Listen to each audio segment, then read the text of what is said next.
Welcome to this week's edition of Ridge News. I'm Jonathan. And I'm Caitlin. So, Caitlin, if you were stranded on a deserted island with no one around for miles and miles and you could only take one thing, what would that be? I don't know. That's a hard one. What about you? I'd probably take a magic lamp. Why would you take that? Well, you see, if I got bored, I could rub it and I'd have a friend, the genie, and he could grant me 3 wishes. That's pretty lame. But besides that, let's hear what PRP had to say. Here's Matt Bremen with Man on the Prowl. Man on the Prowl, what's your name? Jason. Jason, all right. If you were stranded on an island, what's 2 things you would bring? I'd bring, I guess, like a knife and a lighter. That's Why? about it. Well, the knife just like I could just break up wood and stuff and make house and stuff, and the lighter just to start a fire and get warm. All right, sounds good. Yeah. Thank you. All right, we're here with Mr. McKay. How you doing? I'm doing great. All right. We have one question for you. If you were stranded on an island and you could only bring 2 things, what would be the 2 things you bring? You're serious. Yes. I'm serious too. Food and a Bible. Food for thought, food for my body. Good answer. I didn't even think about that. Good answer. I was this right off the top of my head. All right, we're here with Keyshawn. All right, Keyshawn. If you were stranded on an island, what's 2 things you bring? Well, I bring 3 things: me, myself, and I. That's all I need, to survive. All right, we're here with Miss Keithley. Miss Keithley, if you could bring 2 things to an island, what would you bring? Matches and a bicycle. If you were stranded on an island, what's 2 things you bring? Diet Mountain Dew and a soccer ball. Why? Because I am, for some reason, addicted to quenching my thirst with Diet Mountain Dew from the moment I wake up to the moment I go to bed. I'm trying to stop. I'm working on it, but it's just not going very well. Also, a soccer ball. I just love the sport. All right, thanks. Have a good one. I like Mr. McKay's choice the best. Me too. But some of you may not know that this past weekend was the anniversary of Pearl Harbor. Let's take a minute to remember. The roar of the planes you now hear is not a tank maneuver. It's not a maneuver. We're being attacked. It's an air raid. The Japanese attack on Pearl Harbor on December the 7th, 1941, here dramatically shot by Japanese film crews for propaganda purposes, not only crippled America's Pacific fleet, it changed the course of history. Just the day before the... Why is it important to remember Pearl Harbor? It's one of the most important events that we teach in U.S. history, and they will tell you why. It's one of the main reasons that the U.S. got drawn into World War II.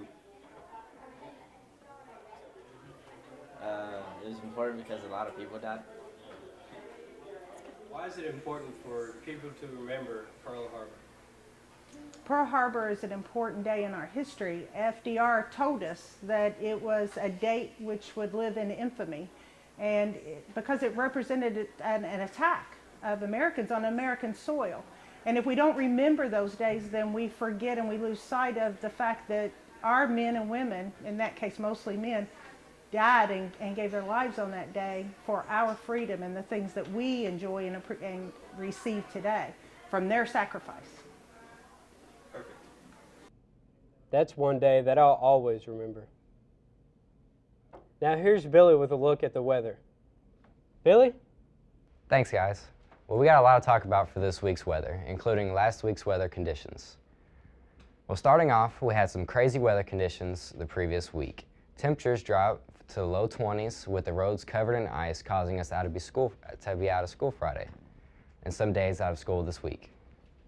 Speaking of this week, we have some really chilly conditions with the week staying in the high 30s and low 40s, and 90% chance of rain this Saturday.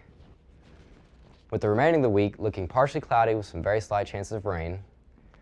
Well, that's it for the weather. Don't forget to wrap up, PRP. Thanks, Billy. We only have a few more days off before break. And I don't know about you, but I'm trying to finish some papers and group projects. I know just the guy that can help with that. Here's Brandon LeDuc with this week's Tech Tip.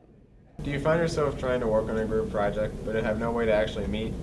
This week I'm going to show you how to share a document on Google Drive. To create a document on Google Drive, sign into Google with your Google account.